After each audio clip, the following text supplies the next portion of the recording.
So we are live now, which is wonderful, and good morning.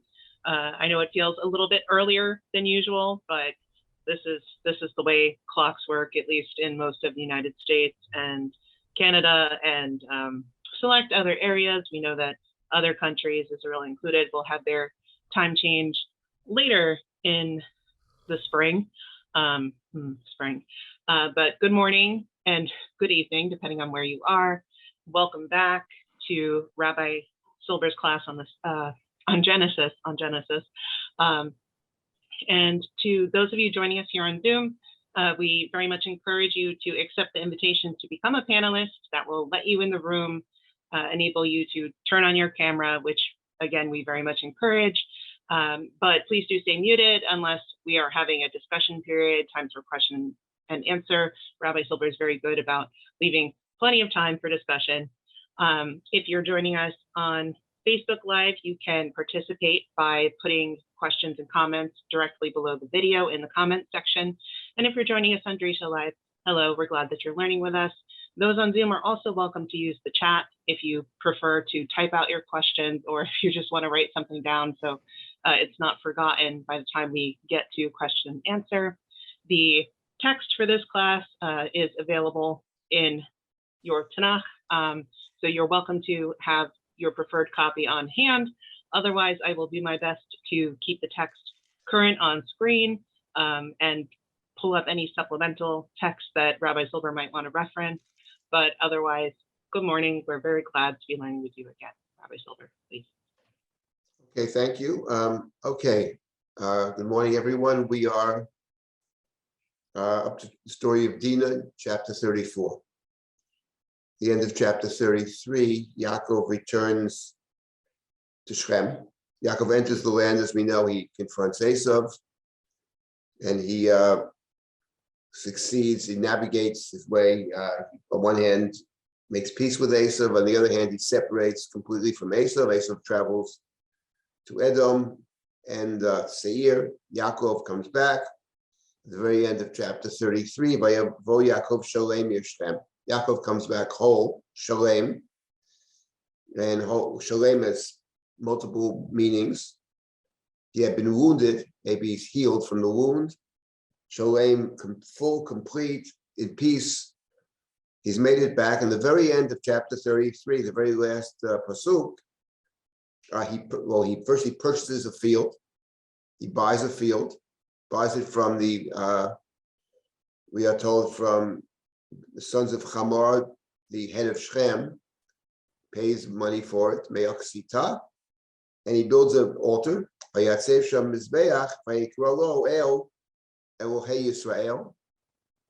called it the God of Israel, and that's a reference to the fact that he was told by this mysterious adversary in chapter 32 that no longer is your name Yaakov, your name rather is Israel, Israel, for you have struggled with humans and divine beings and prevailed. And this last verse of chapter 33 attests to the fact that Yaakov sees himself now as Israel, and his God is the God of Israel.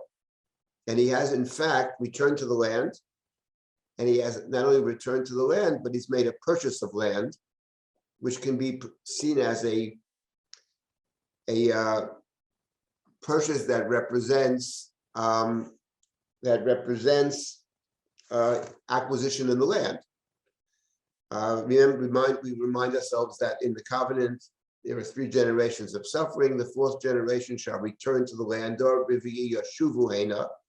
And the verb lashuv is directed very much towards Yaakov in Sefer Bereshit, even though Jacob is 3rd generation. But as we discussed, this idea that Israel is born from Jacob and Israel is 4th generation.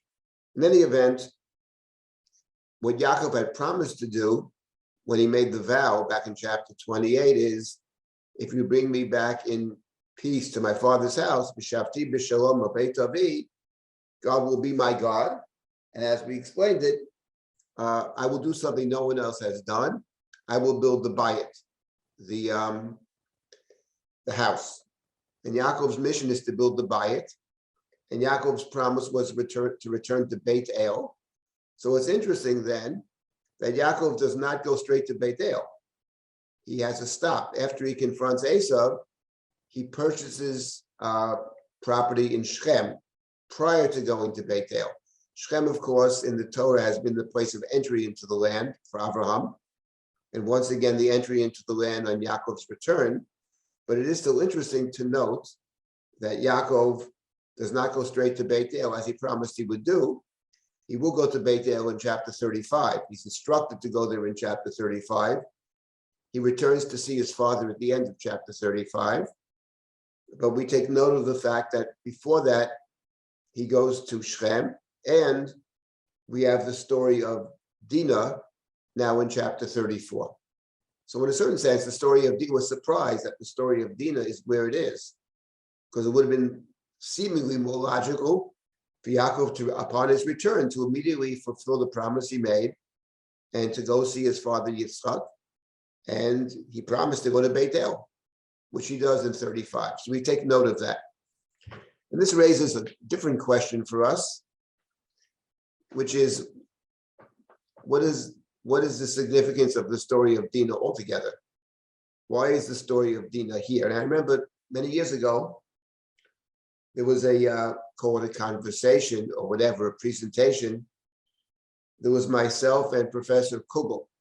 He had come out with a book, and his book, he put forward the thesis that, well, the idea that the Torah has been interpreted by he called it the ancients and the moderns, and he presented different approaches of the ancient and the moderns.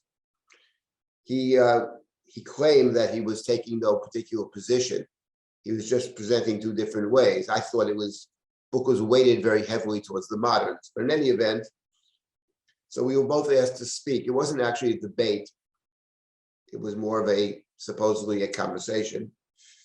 But on the jacket of the book, I spoke about the jacket of the book. The jacket of the book made the claim that the story of Dinah is here. It's in the jacket of the book. The story of Dinah is here, basically, because later on, Yaakov will condemn Shimon and Levi.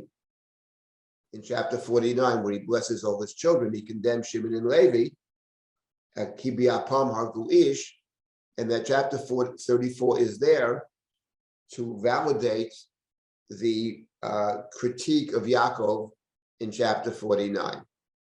That's what it said on the jacket. He was reporting, that's what, quoting some moderns, I don't remember who these particular moderns were, but it's actually on the jacket of the book, and I took strong exception to that idea.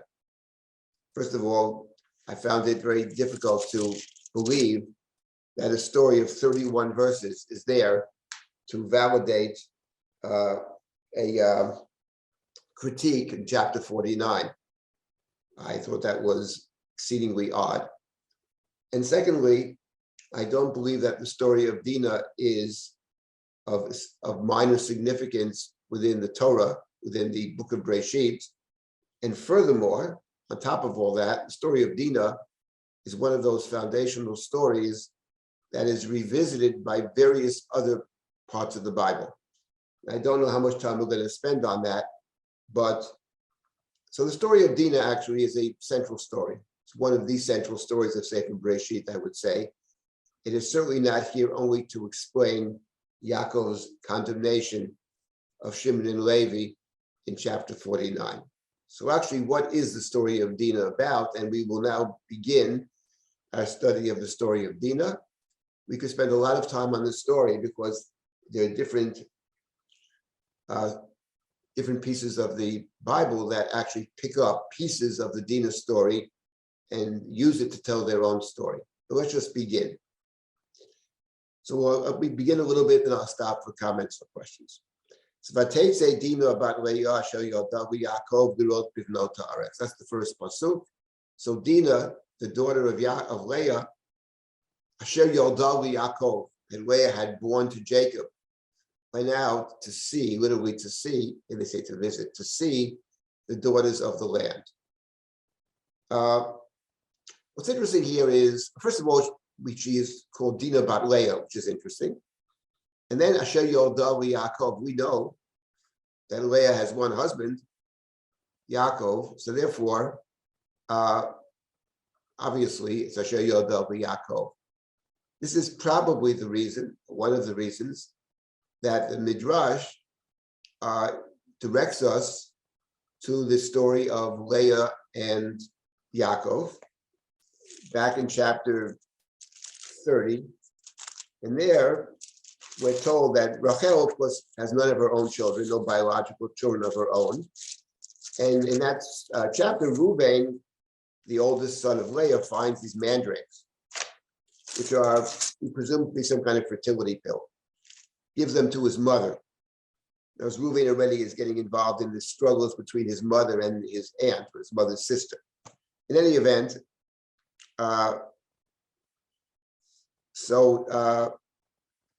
Rachel says to Leah, give me some of those mandrakes. This is chapter 30, beginning in verse 14. And Leah says, what, you already took my husband, you want to take the mandrakes too? But that she means, he loves you more than he loves me. And now you want to be the mother of his children too? That doesn't seem fair. We sort of have it's working okay for us now. He loves us both for different reasons. So Rachel says to Leah, okay, so you can sleep with him tonight if you give me the mandrakes. And so they have this arrangement. It's not just that one night. And Leah goes out to greet Jacob at night.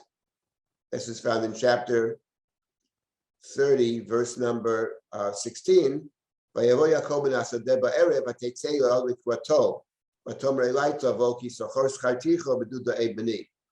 to me tonight, I've rented you out with the mandrakes of my son, and that happens. And Leah has children, which the Torah seems to connect to this business of the mandrakes. She has actually 3 children. She has, first of all, Yisachar, and then she has Zvulun, and then V'yachar yolda bat v'tikra shema Dinah. And afterwards, she bore him a daughter. Her name is Dinah. The fact that the Torah mentions a daughter is interesting. The girls are often not mentioned at all, but they are mentioned when there's a story about them. So the Torah already sets up a potential story about Dinah, but the point is that Dinah is born as Asher Yodel Yaakov. She's born out of this scenario where Rachel and Leah trade the rights to Yaakov with the mandrakes, and then Leah went out to inform Yaakov, come to me tonight, I've rented you out for the night. So now we have, and our story begins, Dinah bat Leah. Dinah goes out. It reminds us of the verse, Leah went out. And then Asher Yodel Yaakov, which is superfluous, clearly, is a way to refresh our memory about the story. It's coming out of, this story comes out of the trading off of Yaakov between Rachel and Leah. And that trading out of Yaakov, apart from the fact that it's negative in and of itself, obviously, I rented you out for the night. That is, from the Torah's perspective, I think, the way Lavan might speak, or Lavan would think, he wouldn't even say it, he would think it. But the point is that that recalls for us the rivalry, the struggles between Rachel and Leah about children and about their place within the family. Because Leah is initially, in the words of the Torah, snuah, let's say unbeloved, literally hated one, unfavored one. And there's this whole struggle, and the children, having children, is part of that struggle. So the Torah reminds us here of something we may have forgotten, which is the family has been created along the lines of Rachel and Leah, along the lines of the competition, the struggle, etc. And that's the first verse. Now we have a story about this very Dinah, who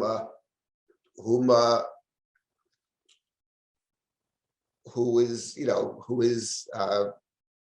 at the part of that entire story. And not only that, she goes out the same way Leah went out. This is the introduction to chapter 34, to the story of Dinah. Now, the name Dinah itself is interesting. Maybe we'll get to that later on. As she goes out, we're told to see the daughters of the land. And the question is the very going out problematic or not? Not from our perspective, but from the biblical perspective, is the going out Is the going out a question? We'll get back to that later on, perhaps. There is Rashi sees it negatively. And we'll get to this later, hopefully today, if not today, next week. So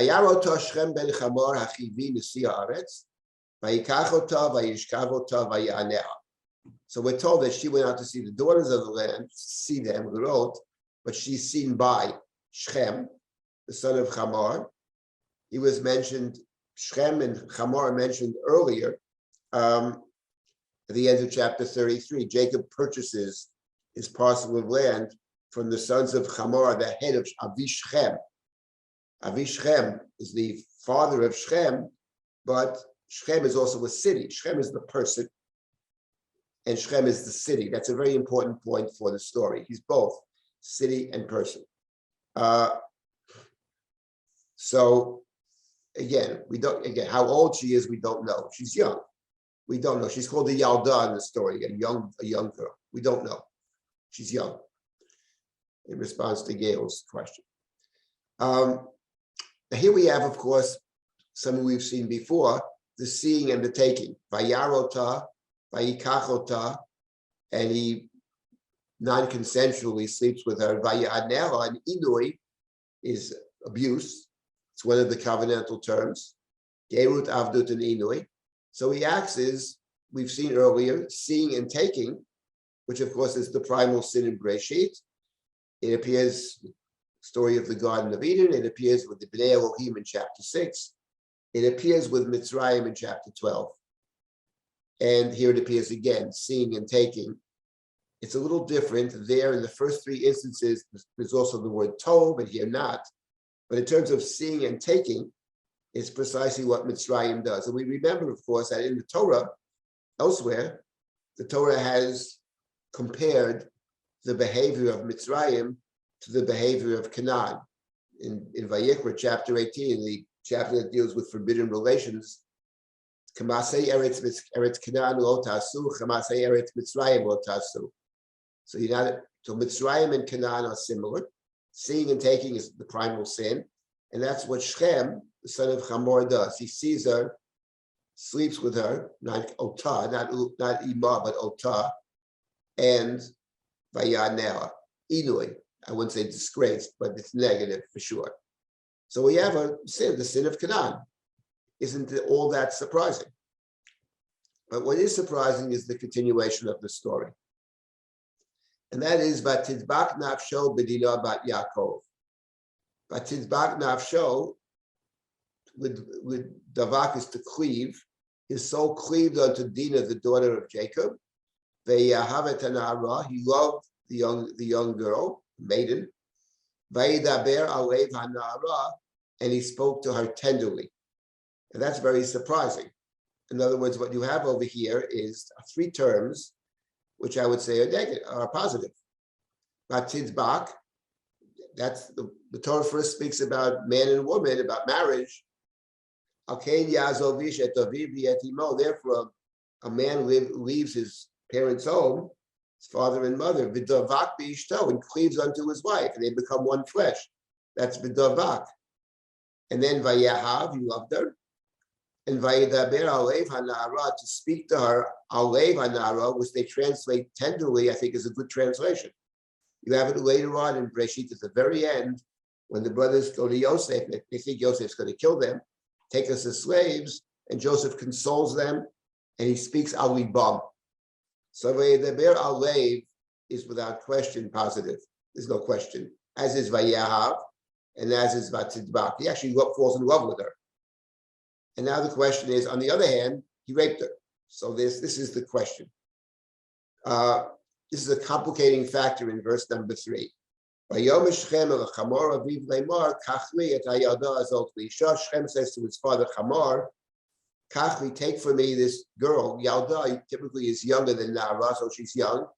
Get me this girl as a wife. Kachli et hayalda azot v'isha. He wants to formalize this as a marriage. He wants to make it a permanent relationship. So he speaks to his father to arrange a marriage. Okay. And now we have so before we even proceed over here, already it's a complicated story. Verse number 1 about seeing and taking, raping her is without question extraordinarily negative. It's something that Avram was afraid they'd do in Mitzrayim. They took Sarah, they did it in Mitzrayim in effect, and now we have in Canaan, but the next 2 verses are surprising. It seems that he actually loves her, he wants to marry her, and he asks her father to arrange it. Okay, so now let's continue. So that was verse number 4, now we get to 5 and 6. Yaakov Shama, now we have from Yaakov's standpoint. Yaakov Shama ki timei et bina bito. Jacob heard he had defiled Dinah, his daughter. Timei is an interesting word, always negative. From Jacob's standpoint, he doesn't know what they're thinking. He knows one thing, what he did. Timei et bina bito. Uvanav ayu et mikneo basodeh. His sons were in the field with the cattle. They're watching the cattle, the shepherds. Becharish Yaakov ad Boam, and Jacob was silent until they returned. He said nothing until they came home. And here we come to a question that hangs over the entire story, which is Jacob's silence, for one thing. What is Jacob thinking? And in general, what does the Torah make of the characters in the story, of which there essentially are 4? There's Dinah, there's Dinah for 1. There's Shem and Hamor, call that 2. There is Jacob, that's 3. And there are Jacob's sons, that's 4. And of course, within Jacob's sons, there's Shimon and Levi and all the other sons of Jacob. These are the characters in this story. And the question is, and there's a narrator telling us the story, and the question is, what is the position of the narrator in the story? What is the approach? What is the position of the narrator? What does the narrator think of this? Here there was a great dispute between Sternberg on one hand, who wrote an article about Dinah, Meir Sternberg, the same way who wrote about poetics of biblical narrative, has a long article about Dinah. And it was critiqued by 2 people. I think Fuel and Gunn is the name. And then Sternberg wrote a response to them. And just to put it out there in the beginning, Sternberg's point, which he wrote and that he defended very strenuously, is that the Torah, or the biblical narrator, takes the side of Shimon and Levi. Shimon and Levi, as I'm sure we all know, will avenge their sister's dishonor by massacring the entire town of Shechem. The claim of Sternberg is that the Torah, as it were, sides with them and against Shechem and Hamor and the others. That was his position, and it was disputed by this Gun and Fuel. I think they wrote together disputing it, and he attacked them again.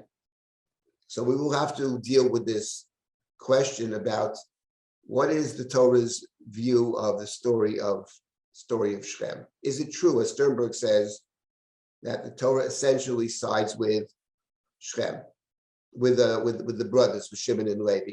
We'll get to that later. I just would say, as an aside, before we'll get to that point, that whose side the biblical narrator is on, is it A or is it B? That, in my view, the correct answer, and the only correct answer, is that it's not on anybody's side. It's not on the side of Shechem, and it's not on the side of Shimon and Levi. It's on nobody's side. The Torah has a very even-handed critique of everybody in the story. Nobody comes off clean in the story. It's all shades of gray. But we'll get to that later on. In any event, sounds like Shechem, the person Shechem, wants to do this right at this point. So Hamor, the father of Shechem, goes out l'daber ito, to speak to him. Him is the singular, which makes complete sense because he's the father of the prospective groom, and he goes out to speak to the father of the prospective bride. But the Torah said 2 verses earlier that Yaakov had waited for his sons to come home. We don't know why he waits for them. But what's interesting is that his sons, not Yaakov, play the central role in the story. Yaakov is surprisingly quite passive in the story of Shechem, the story of Dinah, as we shall soon see. Let me take one more verse and I'll stop for comments or questions. Ubnei Yaakov ba'u min hasadeh kishamam. Now we're told, Jacob's sons came from the field kishamam, having heard the news or when they heard. And they were distressed. Atzuv in modern Hebrew is sad. And they were angry. So it's a combination of sadness and anger.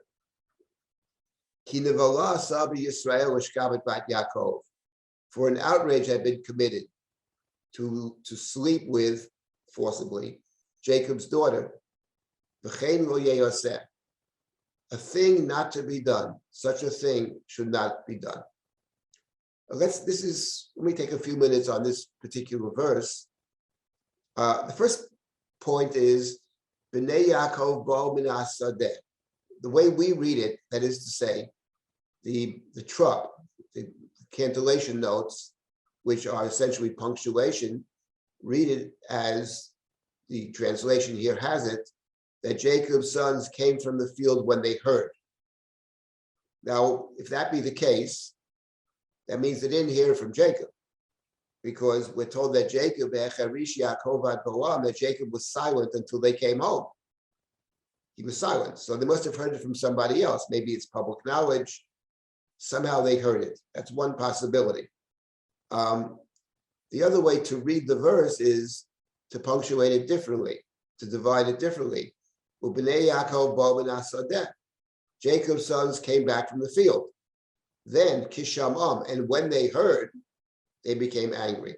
And the difference between these two readings, the Talmud says that these are a verse in the Torah that you can read either way. There are 5 verses in the Torah. Ein lahem hechra. You can't determine which way to break them up. This, for the Talmud, is one of those verses. So the difference is, did they hear it from Jacob, or did they hear it before Jacob?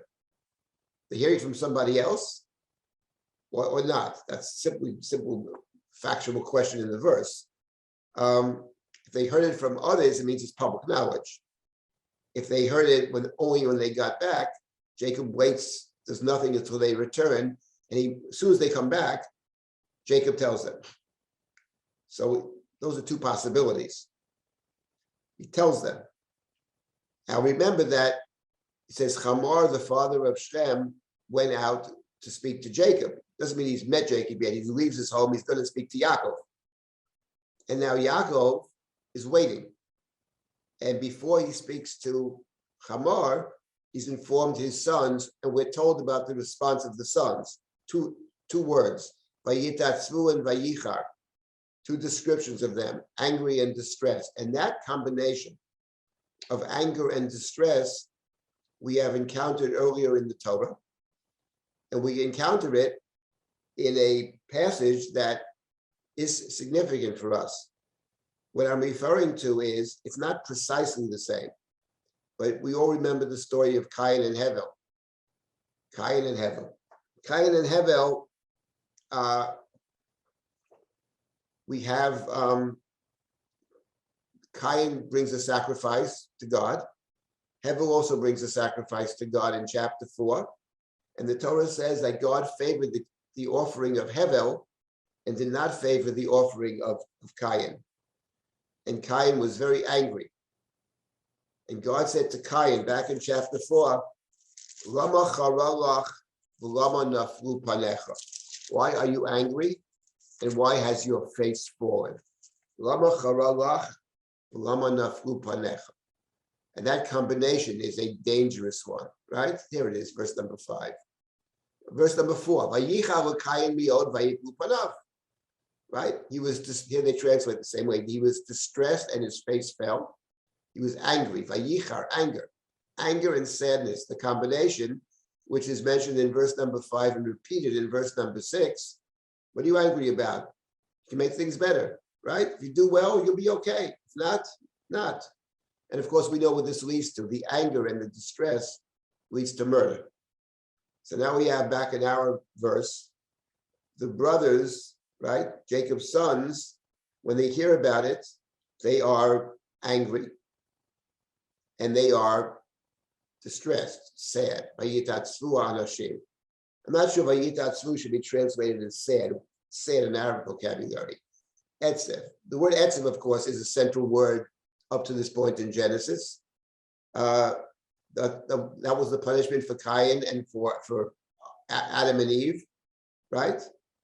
For the woman, for the man, it's be'itzavon tochalena. You will work very hard and eat be'itzavon. Means with struggle, with hard labor, sadness. Be'etzev tel di banim. God says it'll be etzev, with pain. Doesn't mean sadness, it means pain. And then God is later. Vayitatsev el libo, when God determines to destroy the world. Vayitatsev el libo. And of course, by etzev, itzavon, vayitatsev, all of course, obviously, are plays on a little two-letter word, which is eitz, which is the primal sin. So it's all coming out of that primal sin.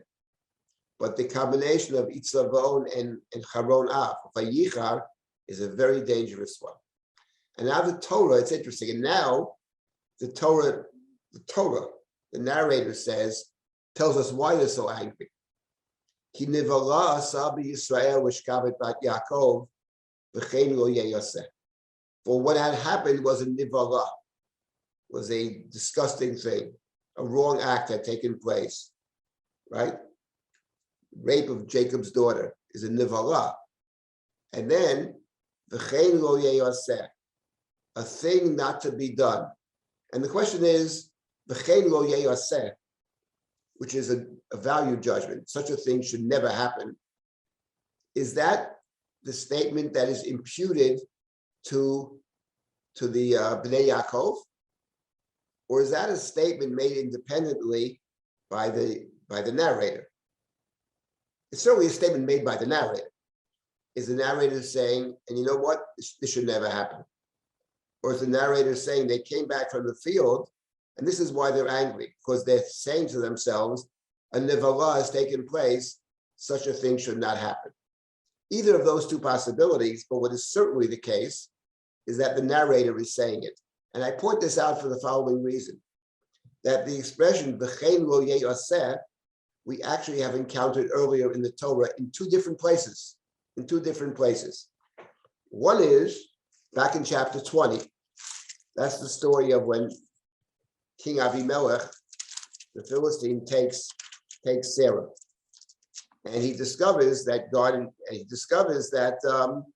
God says to him, "She's a married woman. You shouldn't take her." And then Avimelech goes back to Abraham. First, he says to God, "What do you want from me? I didn't know. It's not my fault," etc.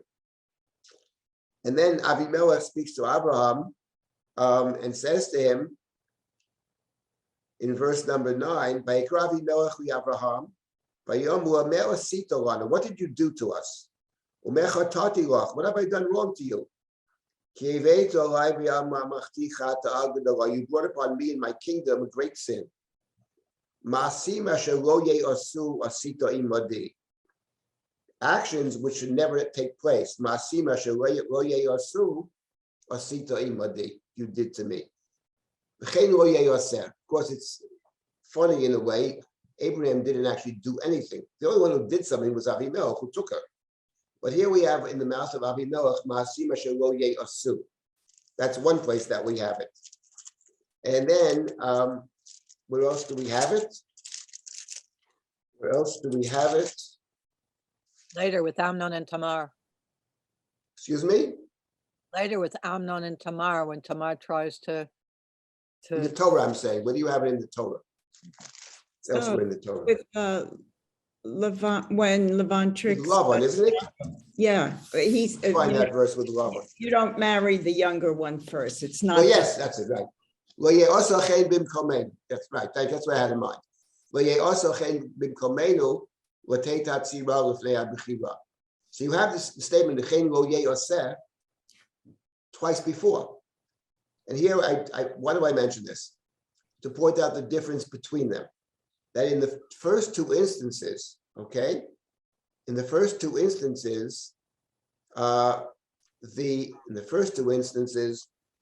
person making the claim himself is a big phony. Now, it doesn't mean that the claim is completely to be disregarded.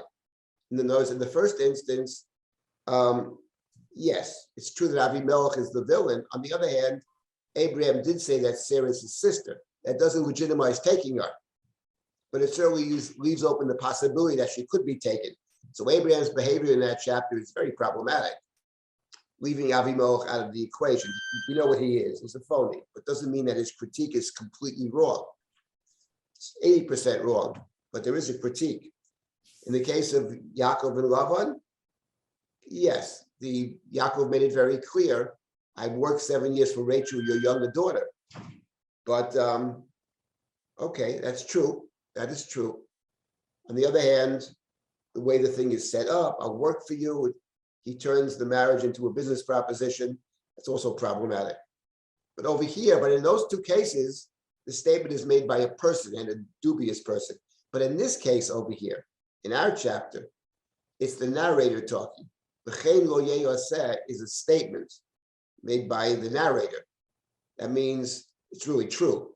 There is no justification for this. In fact, it's in the Vala, and in fact, v'chein lo yeyaseh. It's 100% true. In other words, when people speak, I don't care who they are, in the biblical text, when people make statements, we always have to question. It doesn't matter who it is, but people make statements. For example, go back to that case of Abraham. Avimelech says, why did you lie? Why did you say that she's your sister? He has three answers. She really is my sister. I was afraid I'd be killed. We do this every place we go. Those are the answers he gives. Each one is problematic. But when it comes to Isaac in chapter 26, in the parallel story, there the Torah says, and Isaac was afraid for his life, and therefore he lied. For Isaac thought, lest they kill me. There the Torah testifies, or the biblical narrator, the implied author. And we always give more weight to what the narrator says, to what the Torah says, than any character. That's a perfect example of it. When Abraham speaks, all his answers are problematic. So we question it on some level, because there's three different answers. Why you need three? And none of them are very good. But when you get to Isaac, he gives the only one possible truth, which is, I was forced to be here. I didn't choose to be here. God said, stay. It's dangerous. So I lied. And the Torah says, and that's true. He was afraid. That's why he did it. In any event, let me stop here for a moment and take comments or questions. There were several. Feel free to unmute yourself, or if you would like for me to read something that you've written in the chat, just let me know. I'm happy to. Yeah, again, why are you so sure that that in this case it is the narrator, since it seems ambiguous in the pasuk, and it could be that that's the position of the brothers. They're talking about this is not conventional. Right. I'm not sure there's not also the brothers. That's why I said I think that the statement is being imputed.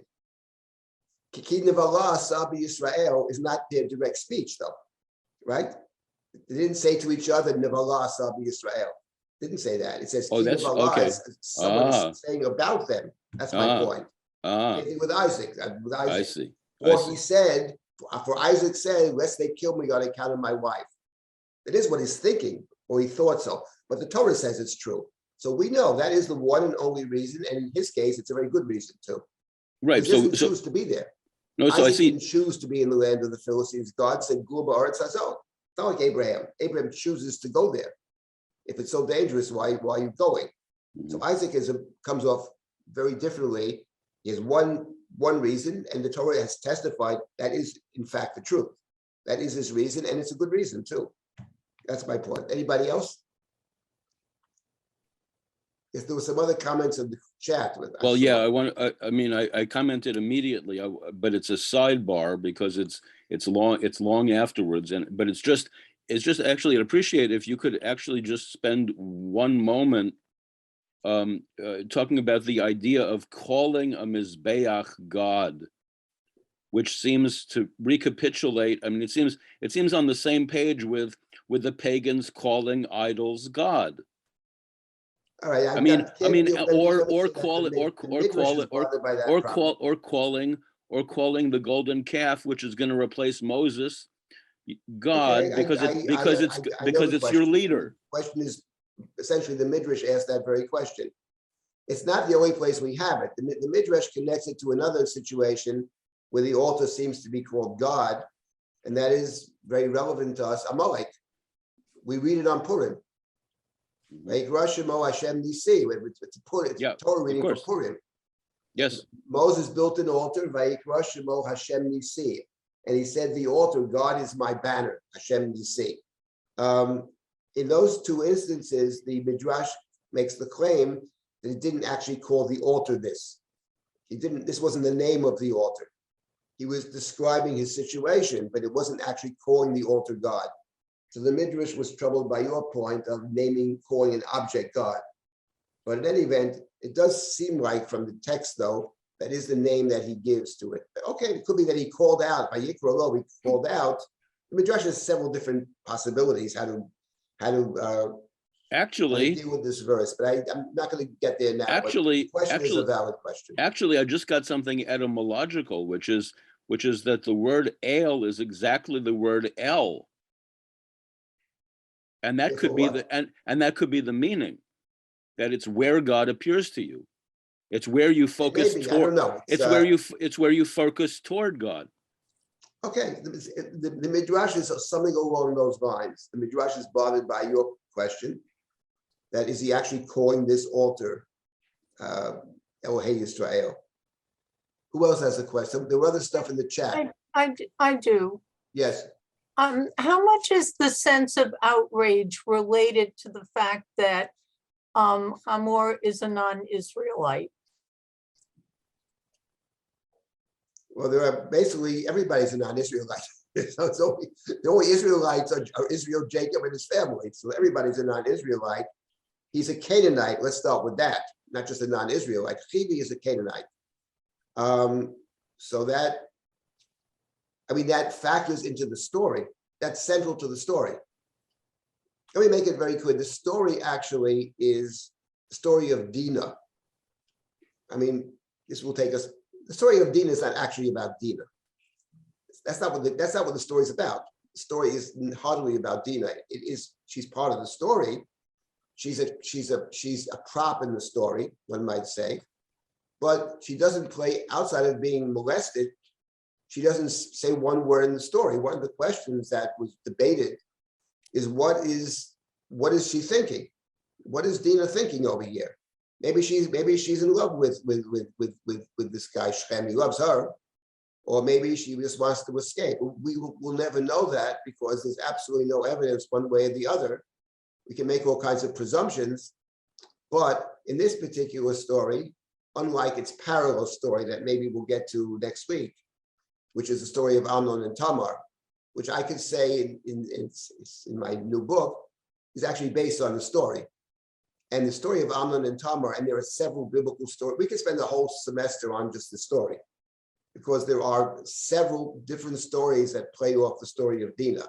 And they're not stories that have no significance. They're incredibly important stories. So in the Amnon and Tamar story, let me just make one comment about it. In that story, Tamar, the victim, is actually, she actually tries to talk him out of it. And then she actually fights him. Sounds like she actually physically has a fight with him and he prevails. He's stronger than she is. But she's actually a character in the story. But in the story over here, Dinah is necessary for the story, but she's not a character in the same way. Stories need characters, but there are different kinds of characters. Tamar is a real person in the story, and that has all kinds of implications. And when you look at the story of Dinah, the fact that Dinah is molested, is attacked, but says nothing, we have no idea what she's thinking, actually. So the story over there, the story of Amnon and Tamar, presents Amnon in a much worse light than Shechem. Because not only, he does all kinds of terrible things, it's a person with no redeeming qualities whatsoever. Whereas the story of Shechem, what's surprising is that the Torah has painted Shechem, it's not black and white. What he did was terrible, that no question. but it then proceeds to present him as somebody who wants to try to make it right as best he can. We'll get to that. So the stories that play off the story of Dinah and Shem, which is not really about Dinah, it's about something completely different. The story of Amnon and Tamar is not about Amnon and Tamar. It's about something else. And that's, that's what's we call it the story of Dinah, but it's not about Dinah. There's something else going on, and there's things going on in the story that is central to the book of Genesis. Just as the story of Amnon and Tamar is not really about Tamar. It's about something else. It's about kingship. It's about succession. Yeah, Kathleen, what do you want to say? I wanted to ask, you said that it seemed as if maybe it was the narrator that was making the judgment that sexual abuse is wrong. It's not clear that it comes from the characters, but it might come from the narrator. And most sexual abuse in the Torah, there is some negative connotation brought by the characters or the narrator. I'm just wondering how that fits in with ancient and sacred literature. Is the Torah unique in being negative about sexual abuse, or is it not unique? Because it seems like the Torah wants to make the point that this is not okay, but why is it doing it? Is it to distinguish us? Let's put it this way. I think that, no, I'm not suggesting that the characters don't think it's negative. The characters are going to massacre the whole city. I mean, they're going to take it to an extreme. They're going to kill not just Shem the person, but Shem the town, whom they consider co-conspirators or guilty after the fact, actually, accomplices after the fact. That was Sternberg's point. They are accomplices in a certain sense after the fact, but I mean, I don't think Sternberg is correct in his reading of the chapter. I think he's very not correct. He's wrong. We'll get to that, but it's a great story. To what degree the Torah is unique is I'm no expert in the ancient Near East. I will say the following, that when you read certain stories of what happens in the world today, I'm not talking about biblical times. For example, blaming the victim. The Torah goes out of its way in the book of Devarim to say that if a married woman is raped, it goes out of its way to say, and don't touch the woman. It's not her fault. She's only a victim. And that seems obvious to everybody, to all of us. But there are places in the world, even today, where if a woman is molested by somebody, and she's also found she's guilty in some sense, and often she's killed by some avenging relative. Could be her brother or her parents or something like that, which to us sounds completely crazy, but it's clear that the Torah, I would say that those verses in the Torah, 3,000 years ago, whatever, are actually saying, don't blame the victim. So that's for sure. But again, to give an overall view of, it's hard to believe that most societies did not see the attack upon a woman as offensive, if only for the fact that it's an attack upon the family, not even this particular person, but her family. But I think in the Torah's case, certainly in the book of Devarim, it makes it about clear as can be that it's an offense which is tantamount to murder, actually. The Torah compares it to murder.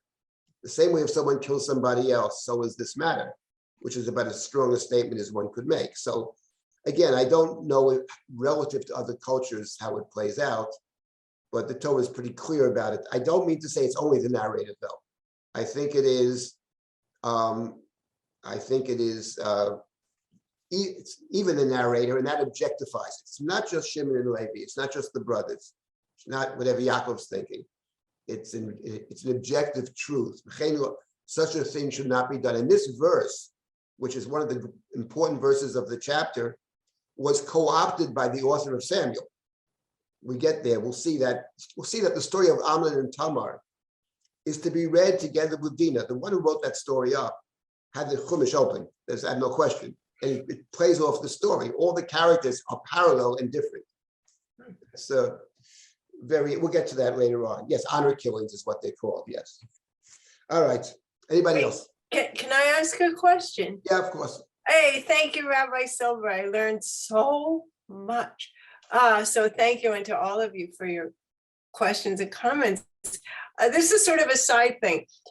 Why did Rachel wait she was very troubled not having children. Why did she, I can't tell from the reading, did she wait so long to offer her handmaid then? Was there a customary waiting time to see if you No, I could think get in the pregnant Torah, or? I don't know about customary. If the Torah, Sarah also offered her handmaiden to Abraham. In the Right, Torah, the way it works is it says she became jealous of her sister. In other words, the sister has 4 children. And after the 4th child, the sister is now her equal. I mean, Jacob wanted to marry Rachel, not Leah. Okay. Right. But now Leah is the mother of 4 children. And then it says she became jealous in the beginning of chapter 30.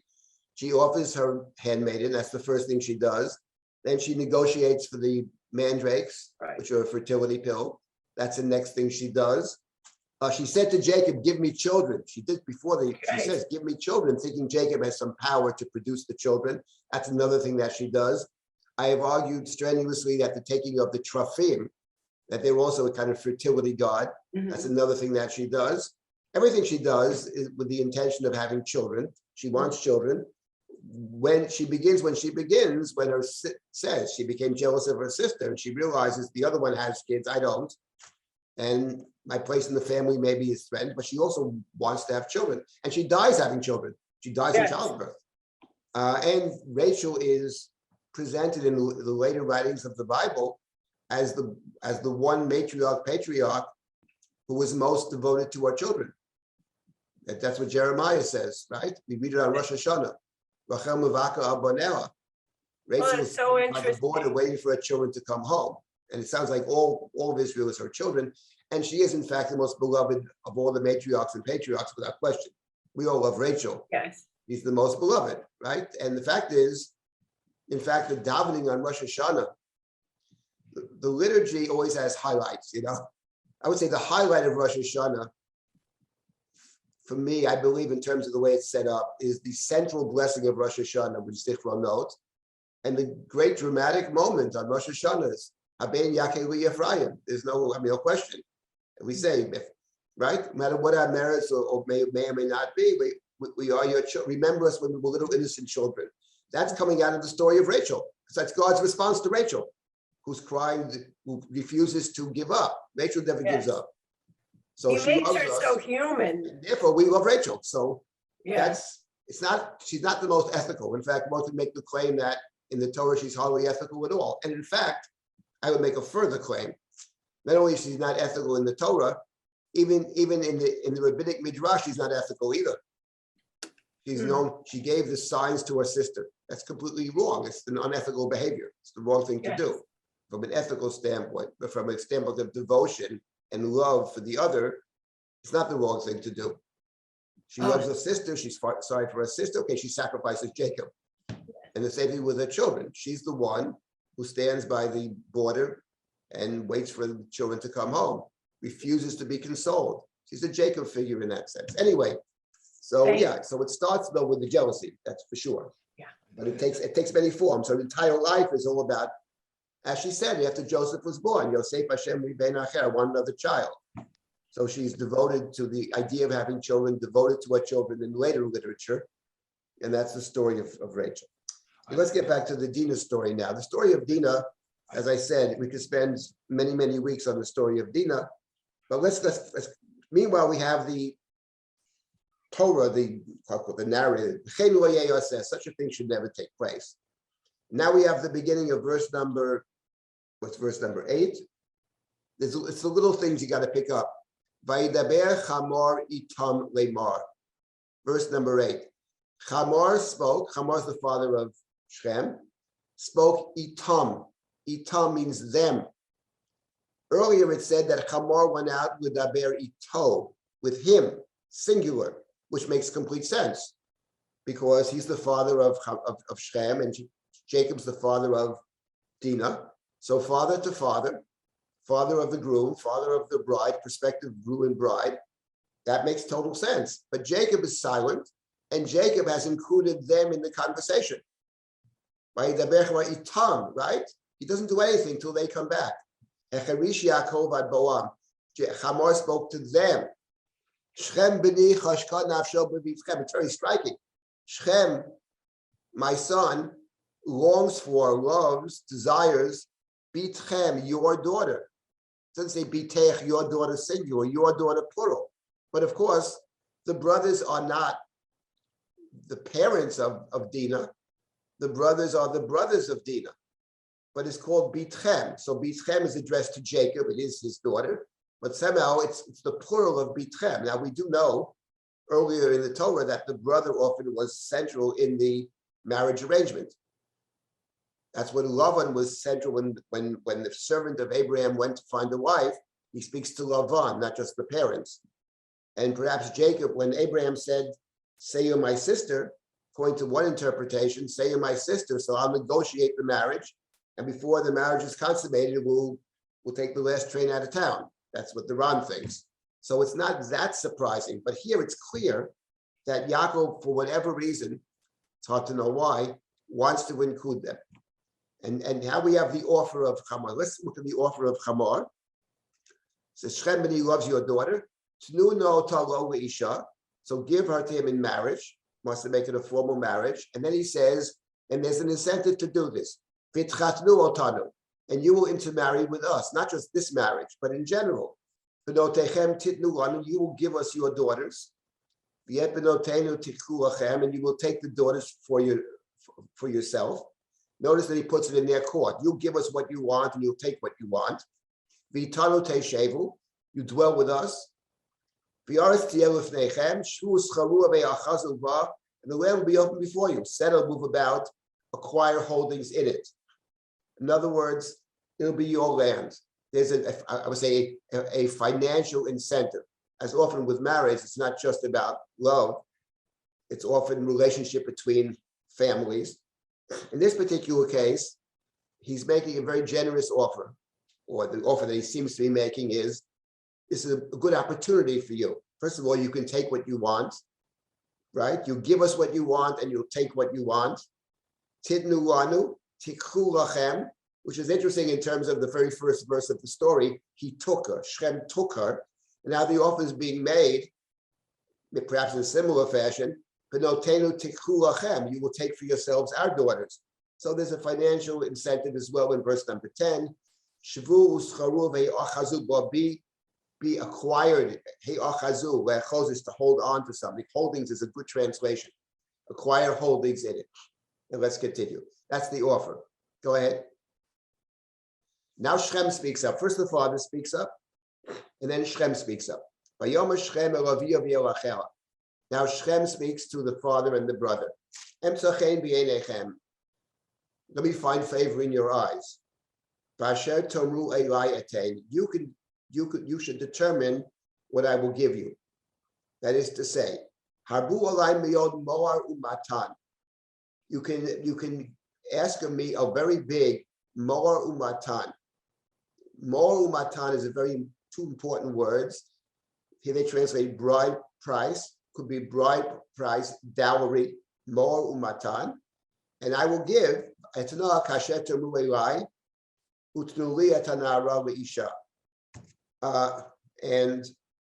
give me this young woman as a wife. You give it to me. Not me taking, you give, and you can tell me to pay what I will pay. Now here, before we get to the response of Jacob's sons, Jacob has no response. Before we get to Yaakov's sons who respond, I would simply point out that in the Chumash, later on in the Torah, in the book of Devarim, the Torah speaks about what happens if a man rapes an unmarried woman. If a man rapes an unmarried woman. So what is the rule about that? Let's see if we can find that verse quickly over here. Where is that verse? He keeps her for 30 days. It's in Devarim. Where is it? Hold on. Kitetse. It's in Kitetse. The question is where, right? I'm looking in Kitetse. Let's see.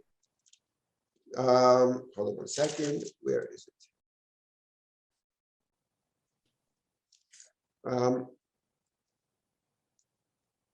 Here is the very end of chapter 22 of Devarim. Ki imsa ish nara b'tula shelo orasa utfasa v'shachabi ma v'nimsa. If a man comes upon a virgin who is not engaged, seizes her, lies with her, they are discovered. She's not married. If she's married, then we kill him. But she's not married. V'natano ish asher chevi mo lavi anara chamishim kesef. V'lo tiyeli isha tachat asher ina lo yuchal shalcha kol yamav. I know this does not accord with our sensibilities, but here's what it says. In that instance, you pay the father of the bride 50 coins of silver, 50 shekels of silver. She shall be his wife, and he's not permitted to divorce her. Divorce is permissible in the Torah, but not in this case. She remains married to him because he abused her, tachat asher ina. He may never send her away all of his days. The point being, presumably, that the idea of the Torah is protection of the woman, because a woman who's been violated might be seen as, might have a difficult time getting married. So in this case, there's a fine, 50 shekels of silver, and he must care for her. He can never send her away. He can never send her away. In fact, if we remember the story of Amnon and Tamar, after he rapes his half-sister Tamar, he throws her out of the house. He says, throw this one out of the house. And she pleads with him, don't do that to me. This is worse than the other thing. Don't send me out. Don't discard me, which he does. Now over here, I simply point this out for the following reason. In the case of Shechem, what Shechem is saying is, of course, I want to marry her. There's no question about that. But beyond that, I'll pay whatever you want.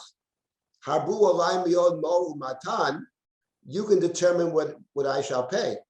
In other words, seems to be going beyond what the Torah says later prescriptively as law, that you pay a fine of 50 shekels of silver. Here it says something different. He says, look, I want to marry her, and you give her to me, and whatever you determine, mo'u matan, the bride price, the dowry, whatever it is, I'll do. And the reason given later in the Torah, tachat asher ina, because she was abused, ina is the first verse of our chapter.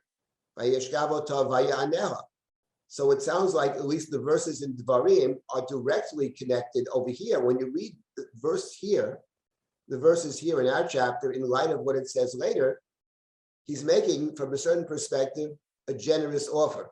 Now, I'm not suggesting that completely eliminates what he did.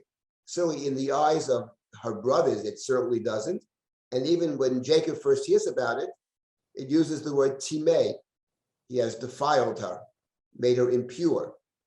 But my point is that what we have in front of us is a story which is exceedingly great. And all the characters, there's no black and white over here. He did the wrong thing. He wants to try to make it right. And the question is, again, each of these characters, and I think that is actually the point of the story.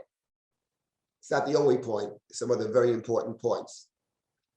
And we'll get to that hopefully next week, but I'm not sure we can finish it even next week, but we'll do the best we can. But my point is that all of these characters are very complicated. It's certainly true of Shechem. It's true of maybe Hamor. Hamor is a salesman. He's trying to sell them on it. But Shechem is sincere over here. I don't think we have any reason to doubt it because, as I said, the narrator, the Torah has told us he loves her. The Torah says he speaks tenderly to her. He wants to make it right. And I think we perhaps have some sympathy here.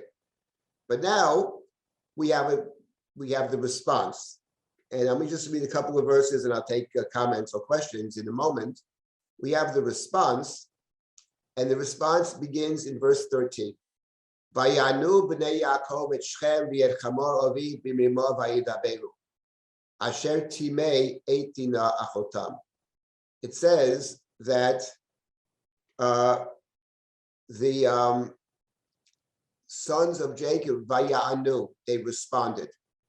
And they responded b'mirmo, with guile. And they spoke because he had defiled their sister, defiled Dinah. And the first thing we notice over here, we notice two things immediately. First thing is that Jacob doesn't speak. I mean, even if they want to speak up, you don't speak up. He went out to speak to the father. And the children should not speak. right? That's the scene in the Godfather, isn't it? When the guy comes to make a drug deal, and what's the name of the son? I forget his name. Sonny speaks up, and the Godfather says, "You have to excuse my children. It's my fault. I haven't trained them properly."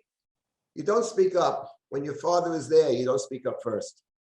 So that's very striking. Vayanu b'nei Yaakov et Shechem, and here there's something else. Now the question is, is this inappropriate because they speak up before their father? Or is Jacob silent? Jacob says nothing because he wants them to speak up and he's taking himself out of the picture. That's one way to read the story. He waits for them to come. He says nothing. Hecherish Yaakov ad Boam, he's silent because he wants them to handle it. And the question is, why does he want them to handle it? So we'll think about that together. But there's something else over here about verse number 13, a very simple point. And that is, in the story, when someone speaks up, the Torah introduces it with the word vayomru, they said, or vayidabru. But over here, they respond, it could have said vayomru b'nei Yaakov el Shem. It says vaya'anu, and here we have a play, which the English doesn't pick up, but the Hebrew does. Vaya'anu is a response to vaya'aneha. Vaya'aneha, he abused her, inu. Right? Well, I know it means to respond, but inu means to abuse. And vayanu b'nei Yaakov et Shechem, that the Torah says that from their perspective, actually, from their perspective, I'm not saying it's the Torah's perspective, but from their perspective, what they're going to do is completely appropriate. It's a quid pro quo because they were ma'aneh their sister, and now we are gonna be ma'aneh Shechem, and maybe more than just Shechem. And they speak b'mirma, with guile or with stealth. Mirma is a word we encountered earlier. It's what Isaac said to Esau. Your brother came b'mirma and he stole your blessing. Mirma is a negative. So it's clear that on one hand, Torah is saying their behavior is negative. It's speaking with dishonesty. They speak dishonestly, and mirma can never be good. On the other hand, from their perspective at least, vayanu b'nei Yaakov et Shechem. And now we wonder above all about Jacob. Why is Yaakov silent? It's one of those questions that it's very hard to know the answer to. Is he silent because he's come back to the land and he's now Israel, and he says to himself, I have crossed over to the other side, and now I've accomplished the goal of the third generation, and I've returned, and now the next generation is the house, and they have to start taking responsibility. So he sees this as an opportunity to give them the opportunity to make the decision, to be responsible. And perhaps he doesn't know exactly what they're going to do. He's going to hand this difficult situation over to them. Is that why? Or does he feel that they have a right to do it because after all, Dinah, Leah, I don't know, maybe because the leading children in the family, the oldest children are all Leah's sons, the four oldest. So maybe they want to take the lead on this, given the fact that it's their sister. We'll get to these questions later. But the fact of the matter is, he doesn't speak up. And there's another darker possibility, which is he sort of suspects what they might do, doesn't want to do it himself. Hecherish Yaakov ad Boam. Hecherish is to be silent. But the word hecherish in biblical Hebrew often means to conspire. Choresh al re'ehu carries often with it a negative side. And this is one of those cases of ambiguity where I don't think we'll ever really know. What we do know is de facto, he does nothing. We'll get to the story of Amnon and Tamar. There we have the same question about King David, who does nothing. We'll get to that. One story is based on the other, and one story informs the other. Let me stop at this point and take comments or questions. Rabbi? We have 6 minutes left. Okay, let's take comments and questions then. Jacob is called Jacob, not Israel. So he is still the crooked one rather than Israel, which is straight. And maybe that's one clue to it. In this whole thing, he's never addressed as Israel. Right. The truth of the matter is that Jacob is never only Israel. In fact, when God speaks to Yaakov, it's always Yaakov. His name is always Jacob. When in describing him, sometimes he's called Israel, and that is a very good question. In what stories he's called Israel, and in what stories he's called Jacob. The stories that typically deal with destiny, he's called Israel. It's a good point. I'm not sure that we have to see Jacob as only negative, though. I mean, there are other ways to read Yaakov, not in a negative sense. Yes, it's true that when you say Jacob shall become Israel, that the transformation of Jacob to Israel from Akov to Mishar, clearly Israel is in a different light. It's possible that the use of Yaakov over here and never uses Israel in the story. That is true. And that's an interesting point. But again, I would caution us about assuming that every time the word Yaakov appears, it is in negative. It's a negative. I don't think that's the case. His name is always Jacob. He's sort of every man. He's a person. With Israel's another story. Israel's the one who overcomes Israel's destiny. Yeah. Anybody else? Yes, Yes. Rabbi, Yeah. it's Sandra. Yeah. So I have a question. You mentioned before, and we know this is true, that the story of Amnon and Tamar will, in many ways, parallel the story of the rape of Dinah. And if the silence of David, the father of Tamar in the Amnon story, leads to a murder of Amnon by Avshalom, basically unhealed anger by Avshalom against his silent father who didn't do anything, then we have to hark backwards to this Dinah story right now, where we're asking the question, the silence of Jacob, is it ambiguous? Is it positive? Is it negative? I mean, to me, it's so negative, and the Amnon story reinforces that negativity.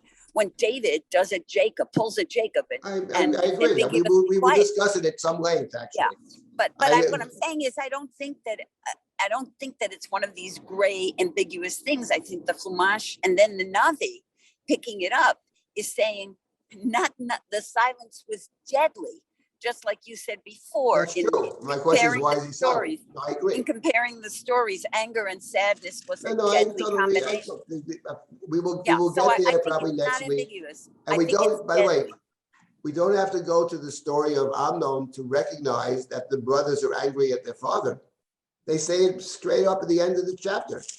They say the last verse of the chapter, Vayomru, after Jacob reprimands them, is Vayomru hachazonaya aset achotenu. Shall we treat our sister as a prostitute? And not even clear who the he is, by the way. So obviously the brothers, and this is what the story is about at its core. It's about Jacob and his sons. This is what the story is actually about, among other things. Having said all that, right, but Rabbi, sometimes they say the sons are that Shimon and Levi are Bnei Yaakov, and then they're also referred to as Achei Dinah. And so the ambiguity is, is there anger when it's directed towards their father, which it certainly is that correct in the eye of the narrator and the Torah? That's a question, because right. they act as the brothers of Dinah. So what I just wanted to make clear is that I think if in fact the Amnon and Tamar story repeats this in many parallel ways, I think the answer to your question posed about the silence of Jacob here, I think the Torah is indicating that it's absolutely negative. And in fact, that wasn't my question, Sandra. I'm going to ask you if it's negative. I'm asking you a different question. Why is he silent? That's my question. Mm-hmm. Why is Jacob silent? That is negative.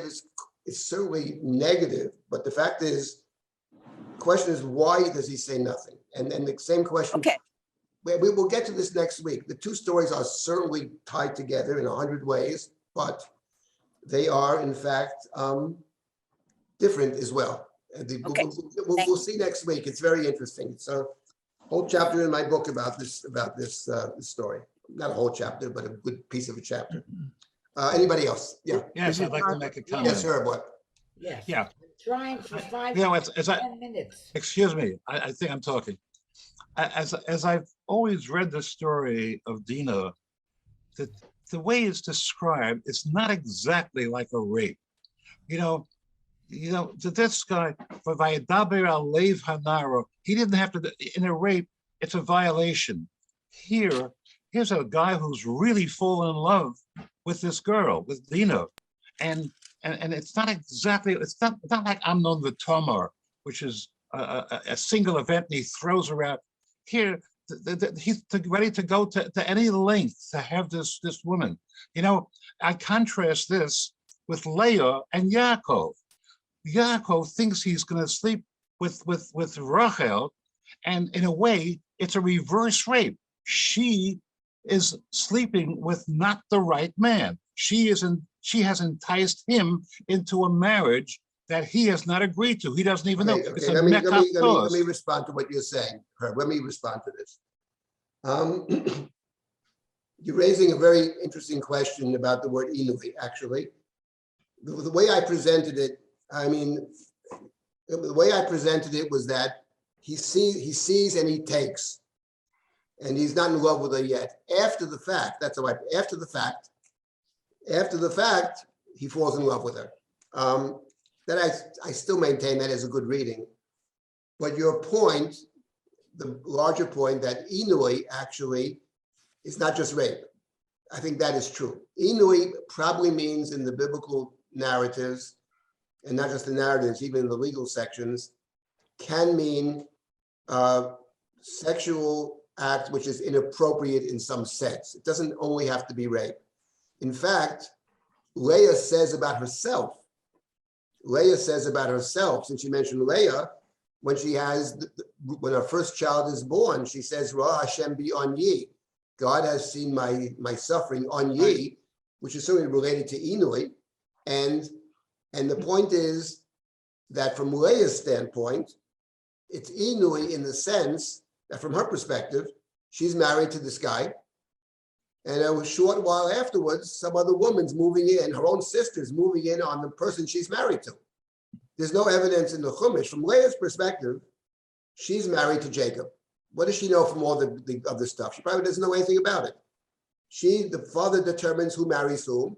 My father married me to this guy, Jacob. And then a little short while later, he has a second wife whom he loves more than me. And that she calls Inui.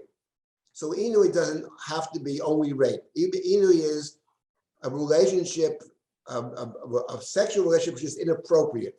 I think that probably is right, actually. The question over here, this was one of the fights that between Sternberg and the others about Dinah, to what extent we see this as rape. My reading of it is, and I still hold this way, that fundamentally it is rape, and it's the seeing and the taking, which moves me in that direction. It is certainly the case. There's a complicating factor after the fact, and that is another big difference between Amnon on one hand and Shem on the other. The Torah has gone out of its way, it strikes me, to present Shem, given the circumstances, in the best possible light. People make mistakes, and the question is can you actually ever change that? And we absolutely have no idea what Dinah thinks, for starters. So I still maintain that. The larger point you make is that, of course, the story is different than Amnon, that's for certain, and that Inui often, or some places, doesn't mean rape, is also true. But having said all that, and having agreed with you, I still think that in this particular story, it does mean that, and that's because of the seeing and the taking. He's a Canaanite. It's what the Canaanites do. It's what the Egyptians do. It's the primal sin. The Torah compares the behavior. And then we have the surprising story, because the storyteller has a surprising story in which the characters are never exactly what you expect. We expected more out of Jacob, and we expected less out of Shem. And that's true of Yaakov, and it's true of Shem, and it's true of the brothers as well. That on one hand, we understand their anger. They want to avenge their sister, the Inui. But on the other hand, they're going to take extreme measures, which certainly cannot be fully justified in my view. Can they be partially justified? Can they be not justified? Can they be partially understood? Perhaps. Can they be really fully justified? I don't think the Torah thinks so. Jacob certainly didn't think so. But we'll get all there. What makes this a great story is it's a very complicated story from all perspectives, And then what we're trying to get to is, and we'll get to Amnon and Tamar also, and all the many connections and the differences. But then the question still is at the heart, what is at the heart of the story? So that we'll get to next week. What's at the heart of the story? I Is it think I guess I have to possible? stop at this point. We'll pick this up next week. Wendy, you want to get the last word? Go ahead. I see an issue with Jacob not saying anything when the boys make their suggestion as to, yes, they're full of guile suggestion.